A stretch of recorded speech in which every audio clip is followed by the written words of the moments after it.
if you're starting with the underhand chest high version, going into extension, we'll do that 9 more times, and 8 more, 7 more, 6 more, 5 more, 4, 3, last 2, last 1, starting at the chest height, and then now we'll make it into the big one with the extension.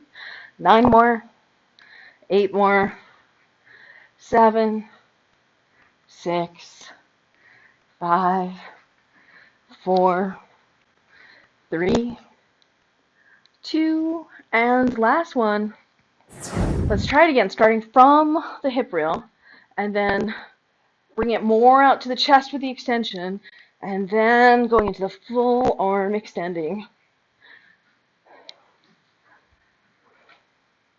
It almost looks like it's doing this,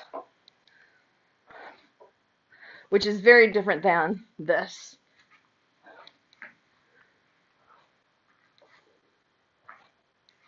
You're doing diagonally across, and then like, so you're sort of doing it as like an atomic motion. So your 2 planes are like here on the front with your right hand.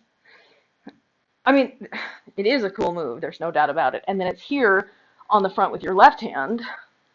And so it's kind of like collapsed together like a V, like this, coming in toward me, if you were to look at the planes, versus flat like this, which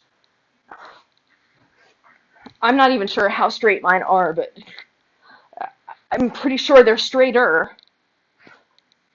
I mean, you should be coming into like this on this side and this on this side.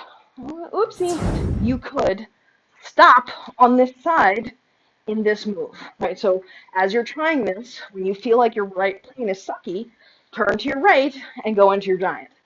Then you can go back down to your circles. Then you can go back up to your giant. And then you can come into the swivel. Now I know we haven't gotten here yet, but if you felt comfortable with this one, which is left hand overhand, we were just doing the one with right hand overhand, then you could turn that way also.